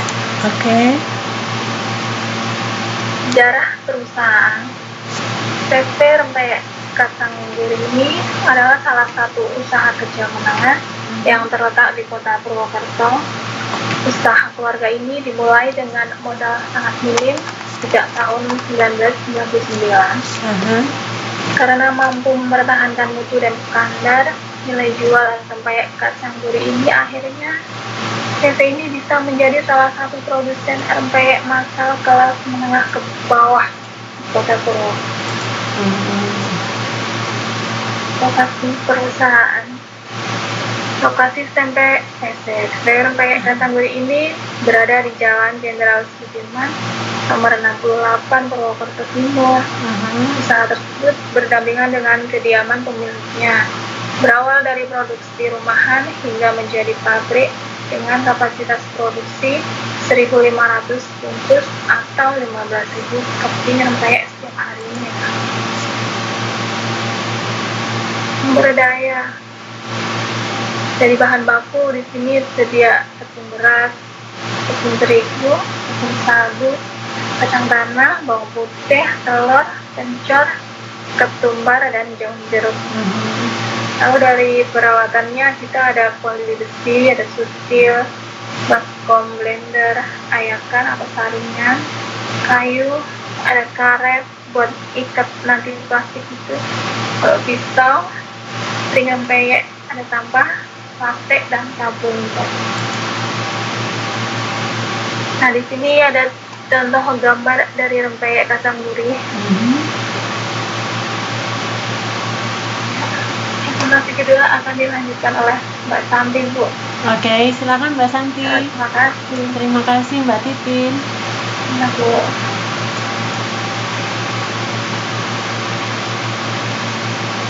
Mbak Santi. Nanti kemana ini? Ya, silakan Mbak Santi.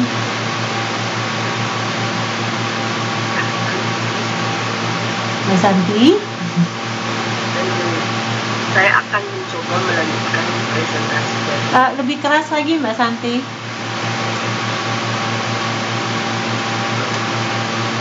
Mbak Santi. Ya Bu. Ya, suaranya lebih keras Mbak, nggak kedengeran. Halo. Mbak Santi, nggak kedengeran suaranya Mbak. Kecil banget. Mbak Santi.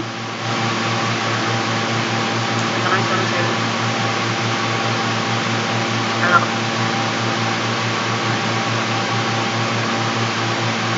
Oh, mungkin pakai apa namanya? Pakai earphone mungkin Mbak Santi. Nggak kedengeran suaranya.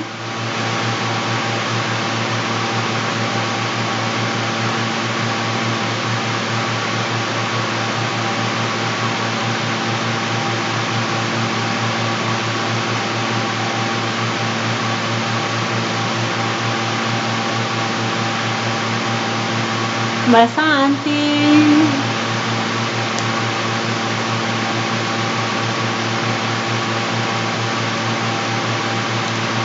Mbak Santi.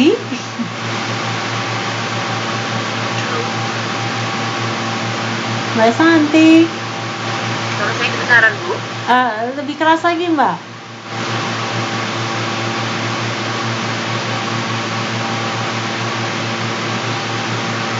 Oke, saya akan mencoba melanjutkan presentasi dari teman saya. Silakan.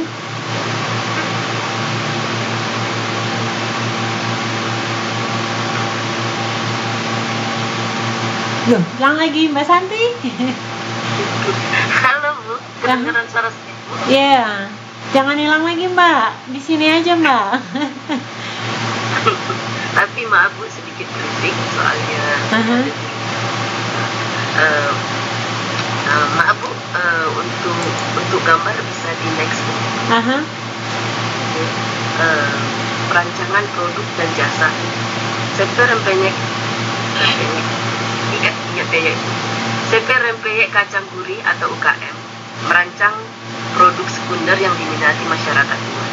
Produk CP Rempeyek Kacang adalah rempeyek kacang tanah tradisional. Pangsa pasar dari produk tersebut adalah masyarakat kelas menengah ke bawah. Next, Bu. Kualitas pengelolaan kualitas. Kualitas rempeyek dengan diameter 7 cm ini dipertahankan sejak 1999 hingga sekarang. Terjadinya kenaikan harga bahan baku sehingga ukuran rempeyeknya diperkecil. Jika harga jual rempeyek dinaikkan, maka daya beli masyarakat akan menurun. CP Rempeyek ini sudah memiliki izin keamanan produk dari Dinas Kesehatan dan telah lulus uji coba di laboratorium untuk produksi massal. Next, Bu. Rancangan proses dan kapasitas. Dari proses pembuatan per hari, rata-rata yang dihasilkan adalah 1.500 bungkus rempeyek kacang. Kapasitas produksi pabrik dapat bertambah jika ada pesanan khusus, sehingga kapasitas standar produksi harian adalah 15.000 keping rempeyek siap jual. Strategi lokasi. Lokasi pabrik tidak jauh dari Universitas Muhammadiyah Purwokerto dan juga berdekatan dengan pasar tradisional dan raya utama yang mudah dijangkau, terletak di Jalan Jenderal Sudirman nomor 68 Purwokerto Timur. Lanjut. Sumber daya manusia. CP Rempeyek Kacang Gurih ini memiliki 6 karyawan dan 25 freelancer. Sistem penggajian yang ditetapkan adalah sistem mingguan. Karyawan rata-rata adalah warga sekitar pabrik. Hari kerjanya 6 hari dan karyawan mendapat fasilitas cuti, tunjangan hari raya dan bonus. Pendapatan karyawan per hari sekitar 40.000, sehingga tiap minggu bisa mendapatkan sekitar 270.000 per orang. Jam kerja dimulai dari jam 9 pagi sampai jam 12 siang. Kemudian dan kembali bekerja lagi sekitar jam 2 sampai jam setengah 5 sore. Next, Bu.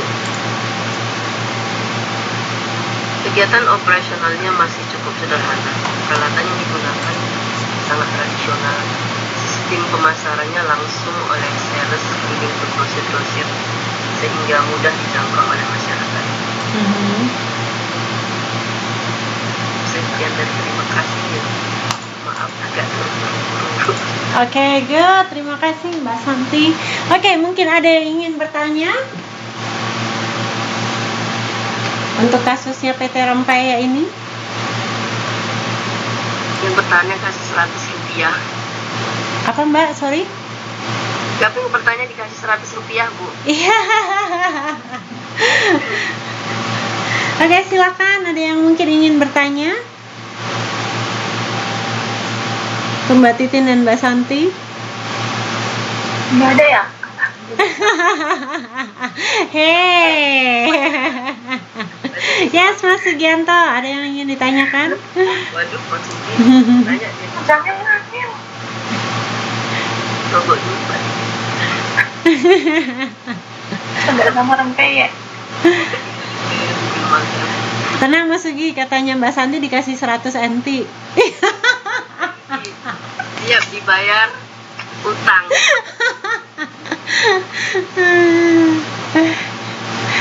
Jadi gue masukin deg-degan nih kita. Ulah rempeyeknya, apakah saya nak rempeyeknya ibunya Syahrini? Buset. Kalau rempeyeknya enak Mas Sugi, soalnya kita itu kualitasnya menggunakan bahan yang sangat sederhana. Jadi di mana kalah Syahrini-nya. Karena rempeyek kita ini diolah oleh orang-orang yang punya tangan yang sangat tulus, sehingga lain daripada lain rasanya. Katanya Mbak Enang enakan buatan ibunya. Oke, Mbak Puspita.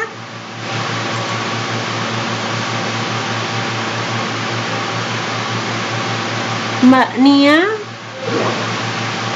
Oh, oke tuh Mbak Sri langsung order tuh Mbak.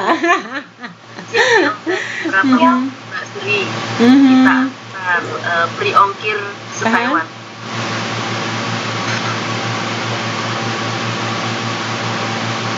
Rencananya mau menciptakan mesin rempeyek yang berkualitas tinggi ya. Kalau misalnya ada saran dari teman-teman bentuknya seperti apa boleh. Akan membuat rempeyek proses besar-besaran. Kalau 1.500 rempeyek masih belum masal kayaknya, masih sedikit kali Mbak, 1.500. Nanti kita bisa mungkin bikin sehari mungkin 1 juta. Nah ini kan standarnya 15.000 keping. Kemudian yang dihasilkan 1.500 bungkus. Berarti satu bungkusnya 10 keping ya Mbak? Keping ya, betul. Ini produk hariannya ya. Oh, suruh ternak lele. Oke, nah ini pertanyaannya nih, pendapatan karyawan per hari itu mereka kerja dari jam 9 sampai jam 12, kemudian jam 2 sampai jam 16.30. Ini pendapatan tiap minggu per orang.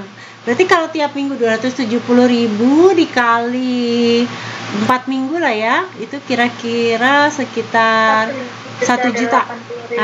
Nah itu apakah memang udah sesuai dengan standar gaji di Purwokerto belum ya Mbak Titin? Iya, standar begitu kok. Oh oke. Standar gaji kalau di Purwokerto itu 1.080.000 gitu ya? Iya. Oke, good. Ternak lele udah gagal Mas Robi, nanti coba lagi maaf. Oke. Usahanya Mas Robi. Oke, good. Oh, Mbak Enang tuh ternak lele tuh Mas Robi, mungkin kalau mau pesan. Kalau misalnya ada yang mau ternak lele boleh. Boleh pesan bibitnya. Oh, oke. Pemesanan bibit ke Banyuwangi sama Lumajang ya. Weh. Oh, tapi nggak pernah panen karena tiap hari pasti ada yang digoreng. Aduh. Oke, kalau tidak ada lagi pertanyaannya, terima kasih untuk kelompok 5. Kelompok 6. Maaf, sekarang kita akan masuk ke kelompok 7. Ya. Sebentar. Ya, silakan kelompok 7. Ini kelompoknya Mbak Evi sama Mbak Waidah. Yes. Oke, siapa yang akan mulai? Untuk presentasi? Selamat malam, Bu. Ya, selamat malam. Silakan, Mbak. Assalamualaikum warahmatullahi wabarakatuh. Waalaikumsalam. Kami dari kelompok 7 akan mempresentasikan studi kasus pemasaran dan SDM. Oke. Studi kasus Sri Rejeki Catering. Sri Rejeki merupakan jenis usaha baru yang bergerak di industri makanan di bidang catering. Ibu Sri selaku pemilik usaha akan memfokuskan usaha cateringnya khusus catering rumahan dan khusus acara besar. Menurut Ibu Sri, pada saat ini banyak orang yang ingin membuat acara atau kegiatan secara simpel dan efisien. Contohnya, dalam hal penyiapan penyiapan makanan dan hidangan, biasanya kebanyakan orang lebih memilih untuk memesan makanan daripada membuatnya sendiri dengan alasan pertimbangan waktu dan tenaga.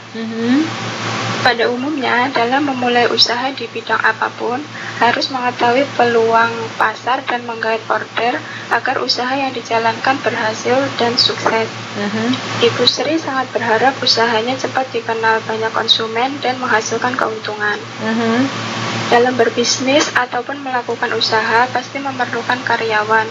Meskipun Ibu Sri sudah mahir dalam bidang masak-memasak ataupun masalah urusan dapur, tetapi Ibu Sri juga membutuhkan bantuan orang lain untuk mengelola usaha cateringnya agar pesanan dan pelayanan sesuai dengan permintaan konsumen. Pertanyaannya, strategi apa yang digunakan Ibu Sri agar usaha catering yang dikelolanya cepat laku di kalangan masyarakat? Yang kedua, karyawan seperti apa yang diharapkan oleh Ibu Sri dalam membantu mengelola usaha cateringnya? Strategi yang dilakukan Ibu Sri yang pertama, menjadikan konsumen sebagai marketing. Maksudnya, melakukan pendekatan secara personal, yaitu memberikan pelayanan yang terbaik, kalau perlu memberikan hadiah kecil atau souvenir kepada konsumen. Tidak perlu yang mahal, yang penting menjaga hubungan baik. Tujuannya supaya mendapatkan konsumen yang loyal. Kalau sudah mendapat konsumen yang loyal dan puas dengan hasil dan pelayanan yang diberikan, pasti merekomendasikan kepada saudara, rekan-rekan, atau kenalan mereka. Karena anjuran dari orang yang dikenal pasti lebih terpercaya. Soalnya dari mulut ke mulut orang akan tahu, oh itu loh catering Bu Sri, masakannya enak, orangnya ramah, servisnya memuaskan, harganya pun murah. Kalau ada acara bisa memesan di catering Bu Sri, dijamin tidak mengecewakan.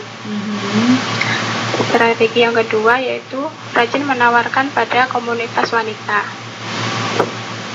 Biasanya tempat berkumpulnya kaum ibu-ibu merupakan lokasi paling strategis untuk memasarkan catering. Karena apa? Biasanya ibu-ibu itu ratu soal makanan. Biasanya ibu-ibu itu paling sering dijumpai di perkumpulan ibu-ibu PKK, Dharma Wanita, ibu-ibu arisan, majelis taklim, dan lain sebagainya. Karena komunitas semacam ini pasti sering mengadakan acara pertemuan rutin, paling tidak seminggu sekali atau sebulan sekali. Yang ketiga, memanfaatkan media online untuk promosi. Sosial media merupakan ajang promosi yang paling mudah dan gratis.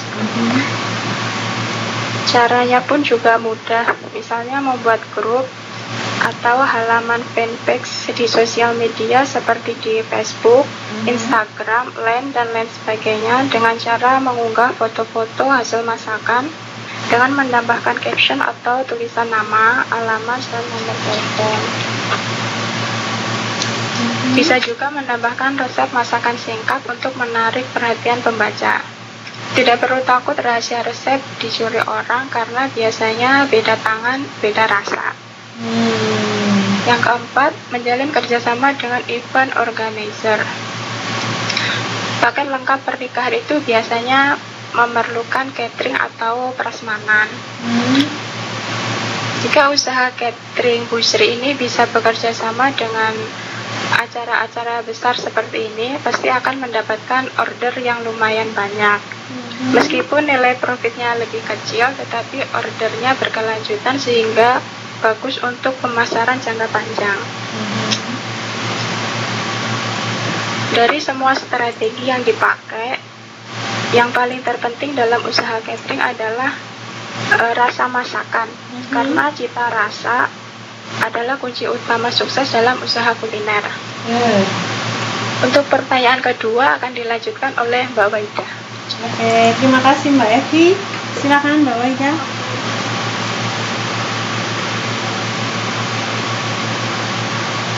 Assalamualaikum warahmatullahi wabarakatuh. Selamat malam Bu. Selamat malam Mbak. Ya, saya akan melanjutkan presentasi dari Mbak Epi, pertanyaannya adalah karyawan seperti apa yang diharapkan oleh Ibu Sri dalam membantu pengelolaan usaha cateringnya?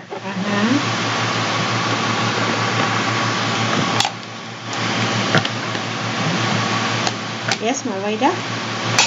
Yang pertama, sudah mempunyai pengalaman di bidang kuliner, baik dalam pelayanan maupun dalam masakan atau masak-memasak, atau dalam penyampaian pesan dan jasa yang ditawarkan tentang usaha catering, sehingga dapat mempengaruhi usaha catering tersendiri secara keseluruhan, termasuk mampu meningkatkan penjualan.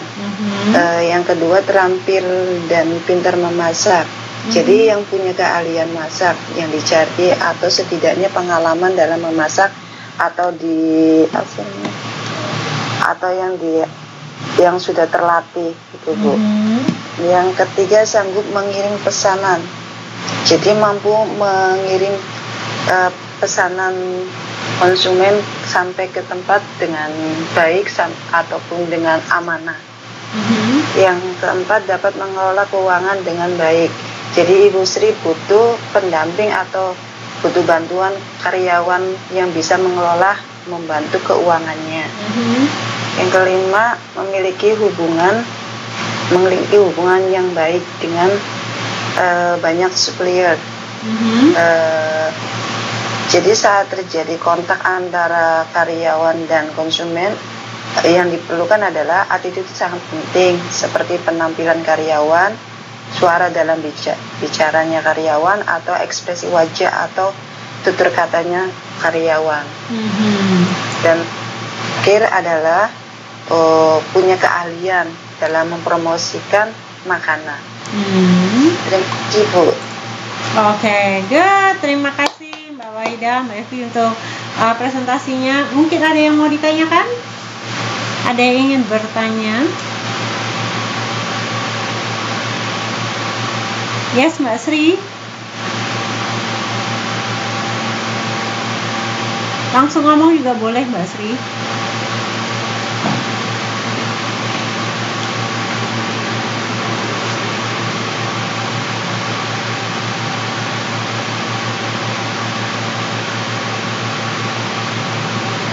Mbak Sri.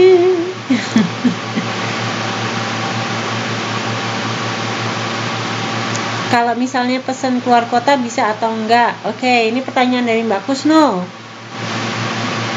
Bisa nggak kalau ada permintaan untuk pesan keluar kota? Ya, silakan.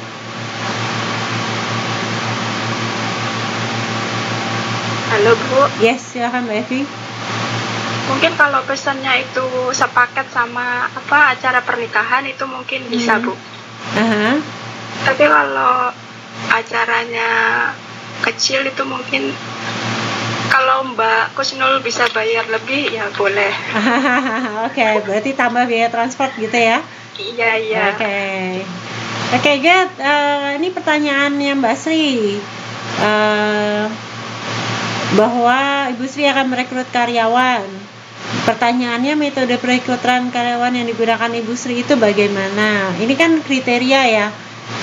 Kriterianya karyawan itu punya pengalaman, terampil dan pintar masak, sanggup mengirim pesanan, dapat mengelola keuangan, memiliki hubungan yang baik dengan supplier ya. Nah, caranya bagaimana nih pertanyaannya? Cara untuk merekrut karyawannya, pertanyaan dari Mbak Sri. Silakan Mbak Evi sama Mbak Kusno.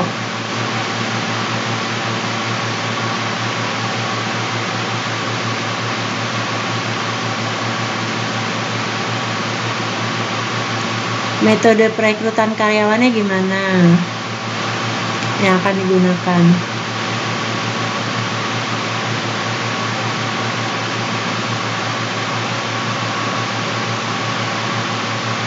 Yuk, silakan jawabannya. Mbak Waida hilang. Silakan Mbak Evi mungkin.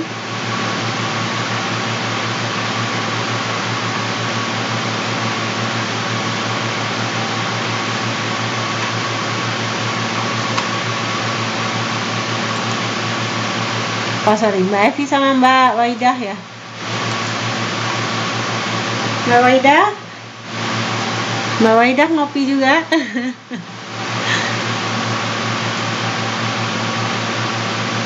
Metode perekrutan yang digunakan gimana? Apakah pakai internet, ataukah pakai rekomendasi, ataukah pasang iklan, ataukah apa? Pakai apa, headhunter? Mungkin bisa pasang iklan di apa, banner itu loh Bu, kalau nggak di internet. Kenapa kok yang dipilih itu Mbak Evi?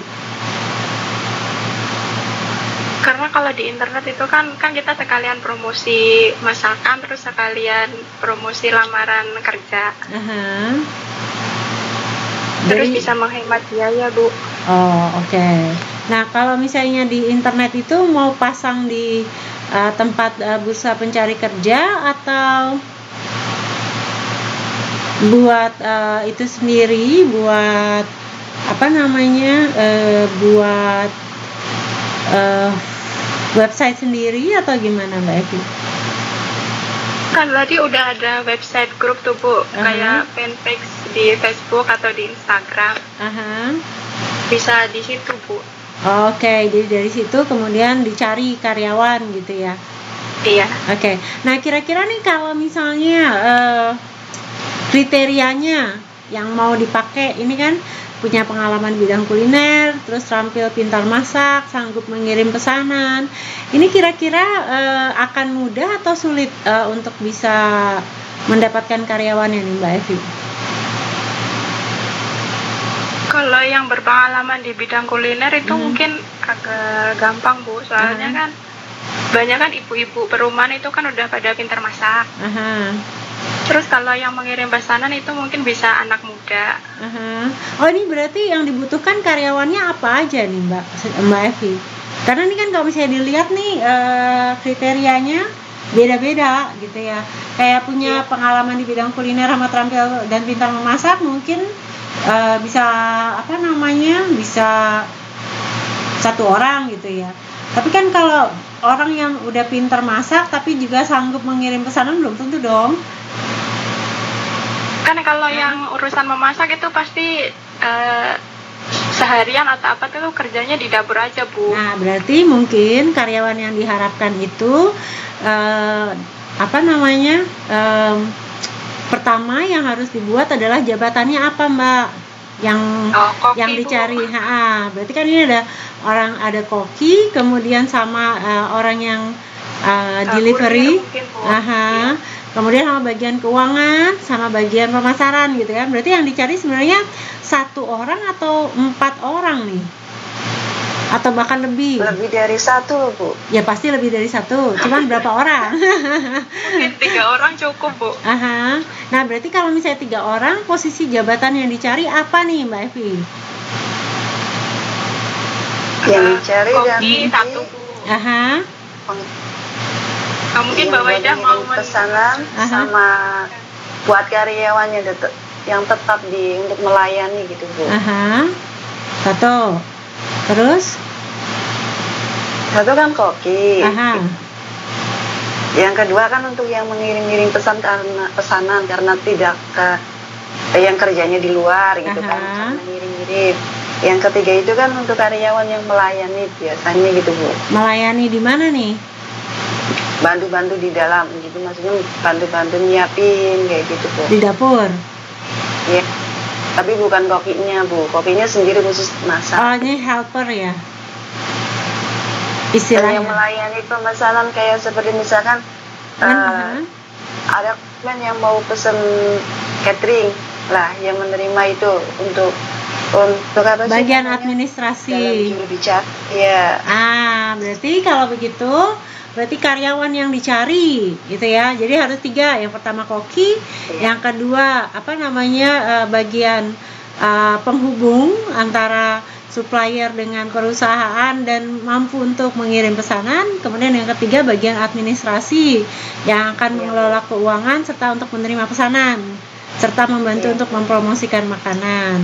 Nah, kemudian berarti dari 3 ini kriterianya apa untuk masing-masing? Nah, itu mungkin perlu dibuat tuh Mbak Waidah sama Mbak Evi. Ya. Jadi kalau untuk koki berarti kriterianya apa, usianya berapa gitu ya. Kemudian pendidikannya apa gitu, sehingga bisa lebih lengkap pada saat menyampaikan kasus. Gitu ya Mbak Waidah sama Mbak Evi. Baik, Bu. Oke, good. Terima kasih. Baik, terima kasih. Baik, kita lanjutkan. Sekarang berarti kelompok 6 sudah, kelompok ini tadi kelompok berapa ya? Kelompok 7 ya ini. Berarti ini kelompok yang terakhir, kelompok 8. Sorry. Sebentar.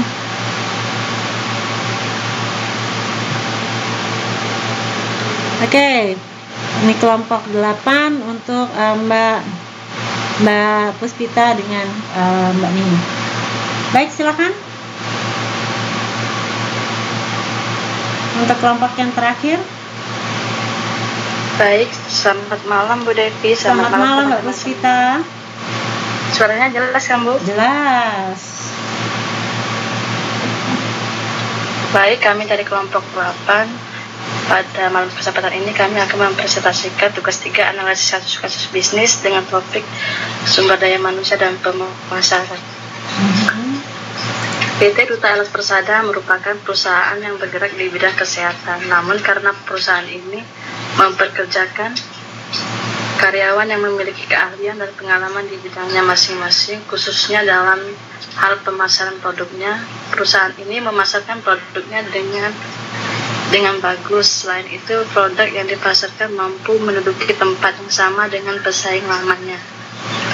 Dalam keberhasilannya, PT Duta Elok Persada akan berencana memberikan bonus akhir tahunan bagi karyawan atau marketing yang penjualannya masuk target.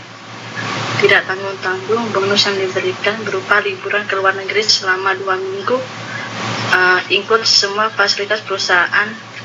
Fasilitas yang selama liburan itu perusahaan yang tanggung Bu ya. Lalu PT Duta Elok Persada berharap bonus akhir tahunan ini akan memberikan kesempatan untuk karyawan yang berprestasi dalam penjualannya. Perusahaan berharap produk yang ditawarkan dapat berkembang lebih baik lagi. Selain merambah pasar domestik, diharapkan dapat merambah pasar internasional.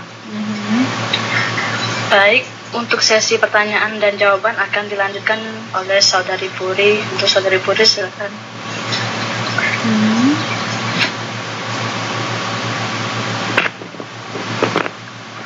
Selamat malam Bu. Selamat malam teman-teman. Jelas Bu? Jelas Mbak Ania. Saya Nia Puri akan melanjutkan presentasi dari Saudara Puspita. Pertanyaan nomor 1, berikan penilaian tentang kelemahan dari rencana bonus akhir tahun yang diberikan PT Duta Elok Persada. Pertanyaan kedua, seperti apakah perencanaan jenjang karir yang diterapkan oleh PT Duta Elok Persada? Next Bu. Untuk jawaban nomor 1, metode penilaian yang digunakan PT Duta Elok Persada itu dengan pertimbangan relatif. Karena PT Duta Elok Persada ini membandingkan kinerja karyawannya dengan kinerja karyawan lainnya untuk kejar target. Nah, karena di PT ini mengadakan sistem bonus akhir tahun untuk karyawannya dengan mencapai target, yaitu karyawannya karena karyawannya ini ditargetkan untuk apa tuh? Untuk karyawannya mencapai target penjualan liburannya diberikan selama 2 minggu. Seperti liburan di luar negeri Dan untuk karyawannya itu tetap dapat bonus liburan selama 5 hari. Itu dapat tiket PP, hotel ditanggung perusahaan. Karena dikhawatirkan dengan adanya bonus akhir tahun yang tidak merata dapat berakibat tidak baik juga untuk perusahaan, di mana karyawan lainnya akan tidak memiliki semangat bekerja nantinya. Next, jawaban kedua, jenjang karir yang digunakan PT Duta Elok Persada yaitu jenjang karir jenjang karir keahlian lateral. Karena perusahaan ini tidak melibatkan perubahan gaji maupun promosi, tetapi perusahaan ini melakukannya dengan memberikan tantangan kepada karyawannya untuk memenuhi target penjualan produknya. Jadi jika karyawannya ini tidak mencapai target, maka karyawan tidak akan mendapatkan bonus dari perusahaan. Terima kasih Ibu, maaf kurang lebihnya. Terima kasih Bu. Terima kasih Mbak Nia. Ada yang mungkin ingin ditanyakan untuk kelompok yang terakhir ini, kelompoknya Mbak Nia dan Mbak Puspita? Ini yang ditanyain baru yang SDM doang nih, yang marketingnya apa ya Mbak?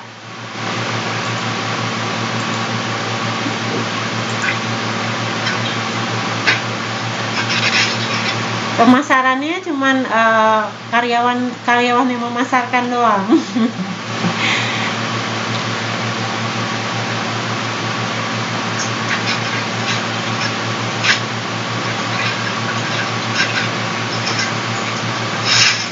Kayaknya pertanyaannya masih mencakupnya baru SDM-nya, yang untuk marketingnya belum ada pertanyaannya.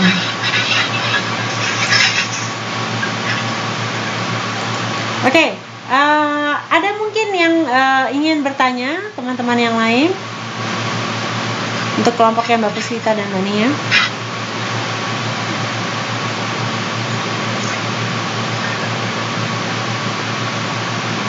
Adakah?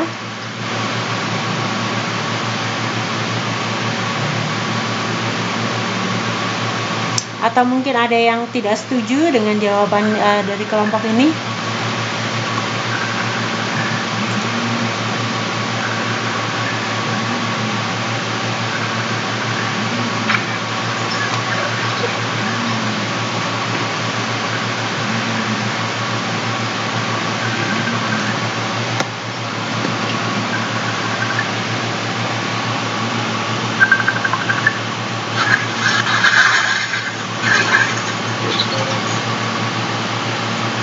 Ada yang mungkin mau menambahkan?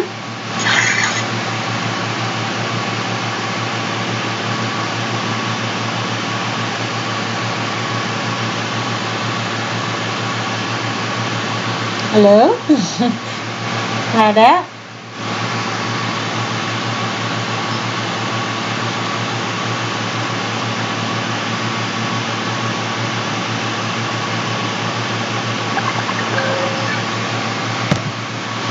Mbak Evi, tanya.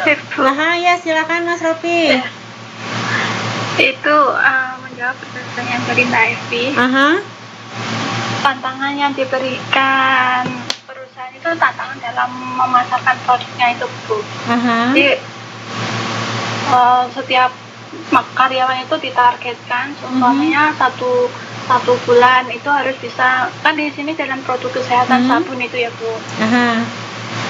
Jadi karyawan itu diberi tantangan, diberi target, umpamanya dalam satu bulan itu harus menjualkan produknya 100 box gitu. Jika memenuhi target tersebut, karyawan tersebut berhak mendapatkan reward dari perusahaan. Seperti itu. Dan sebaliknya jika tantangan itu tidak dipenuhi oleh karyawan, maka rewardnya akan gugur. Terima kasih Bu.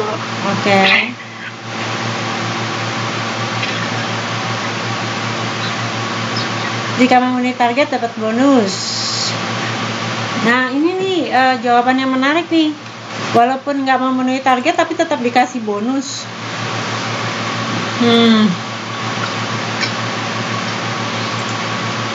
Itu nanti kalau Dinda yang buka perusahaan, Bu. Kalau saya mah nggak setuju kalau nggak mencapai target dikasih bonus, maka orang tersebut penamanya marketing gitu pasti nggak akan termotivasi justru.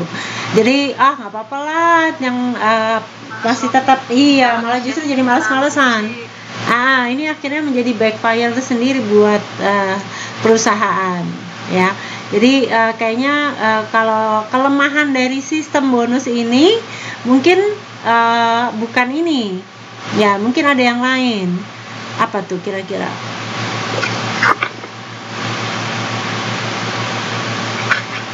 Ya, kelemahannya tadi kalau salah satu dari tim marketingnya ada yang timbul rasa cemburu sosial, Bu, ya. Mungkin kan, aku mungkin cuma beda sedikit sama dia, terus aku seakan-akan diabaikan, Bu, kerja keras dia selama 1 bulan itu kan, ya. Kan alangkah baiknya jika perusahaan memikirkan dalam hal sekecil itu, kan mereka digaji, Mbak. Ini kan cuma bonus doang. Ya, tapi kan mungkin gajinya tidak sepadan dengan yang ini, Bu. Tapi kan mungkin dengan tapi kan nggak mencapai target. Kalau misalnya nggak mencapai target, mereka juga dikasih apresiasi, maka justru ke depannya mereka tidak akan terpacu untuk mereka bisa mencapai target, karena toh saya nggak dapat targetnya pun saya tetap dapat bonus juga. Mungkin kelemahannya adalah karena dia tidak mencapai akan terjadi persaingan yang sangat sengit nih, sehingga pada saat antara marketing satu dengan marketing yang lain, mereka akan saling berebut konsumen. Jadi misalnya tadinya konsumen A gitu ya sudah ditangani oleh marketing A. Nah, kemudian pada saat marketing A-nya lagi nggak ada, kemudian konsumen A-nya ini tiba-tiba menghubungi, maka bisa diambil alih sama marketing yang B gitu ya, sehingga akhirnya di sini terjadi persaingan yang sangat ketat dan saling mencuri konsumen gitu. Nah, sehingga untuk kesan di konsumennya menjadi tidak baik. Nah, mungkin itu kelemahannya di sana, tetapi itu bisa diatasi dengan perusahaan membuat aturan main. Jadi keaturan mainnya bahwa kalau konsumen itu sudah dilayani oleh marketing A gitu ya, maka marketing yang lain itu mereka tidak boleh merebut konsumen dari marketing yang lain. Nah, mungkin itu bisa diatasi dengan itu. Tetapi kalau pemberian bonus menurut saya kurang tepat ya. Kalau misalnya yang tidak mencapai target juga diberi bonus, wah kacau ini. Akhirnya perusahaan justru bukannya untung malah buntung akhirnya. Ya, karena memang kalau misalnya dilihat sebagai karyawan kita sih pasti maunya tetap dapat bonus gitu ya. Tetapi kalau dari perusahaan itu nggak bisa seperti itu, karena pasti harus dihitung keuntungannya dulu. Ya, kalau misalnya keuntungannya memang tidak mencukupi, mana mungkin dia bisa memberikan bonus untuk karyawan yang tidak mencapai target. Oke? Baik, terima kasih. Oke, baik. Mungkin ada lagi yang lain. Kelebihannya selain dapat bonus, apa ada lagi? Ini pertanyaan dari Mbak Waidah nih, Mbak Puspita. Tidak ada, Bu, cuma dapat bonus saja. Oke, kenapa pertimbangannya kok cuma bonus aja, Mbak Puspita sama Mbak Nia nih? Karena perusahaan kelebihannya juga itu, Bu, bisa membuat semangat karyawan menjadi semangat lagi untuk menjual barang produk kami. Oke. Dia memberi kelebihan kepada karyawannya juga. Oke, jadi bonus itu sudah cukup gitu ya kalau menurut kelompok ini. Oke. Itu jawabannya Mbak Waidah. Ya, silakan Mas Sugianto.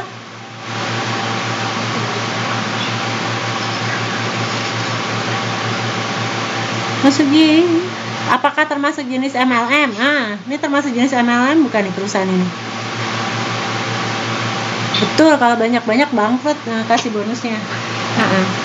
Ini termasuk jenis itu aku. Oke, ini berarti jenisnya sama ya, multi level marketing. Oke. Ya, silakan Mbak Waidah.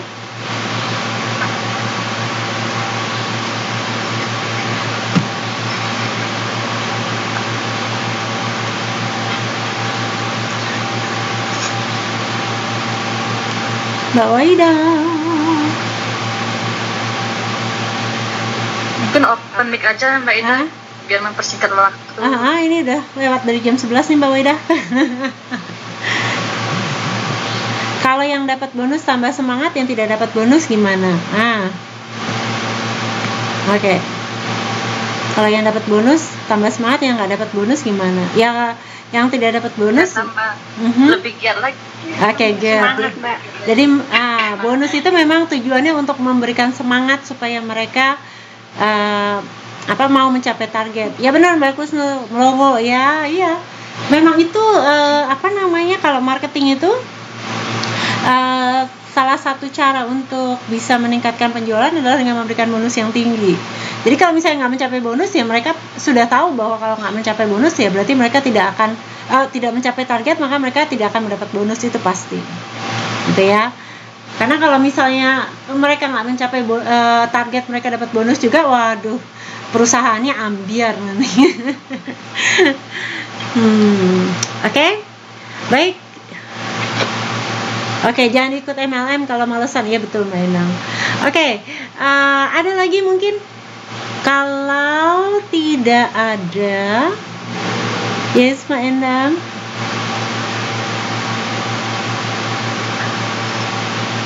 Oke, nggak jadi. Oke, kalau nggak ada, terima kasih. Kita beri tepuk tangan untuk Mbak Puspita sama Mbak Nia. Baik. Terima kasih semuanya untuk partisipasinya pada malam hari ini dan juga untuk presentasinya.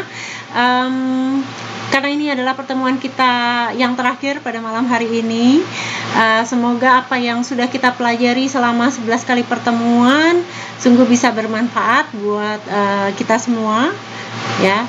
Dan kalau misalnya saya ada salah-salah kata gitu ya, saya minta maaf. Tidak ada maksud sama sekali untuk menyinggung Anda. Yang pasti saya hanya ingin berusaha untuk membantu dan memotivasi, tapi terkadang mungkin saya salah ngomong gitu ya. Saya minta maaf, dan semoga Anda semua bisa terus makin sukses, bisa segera lulus ya dari UT ini, dan semoga juga apa yang Anda capai selama ini juga bisa makin lama makin sukses gitu ya.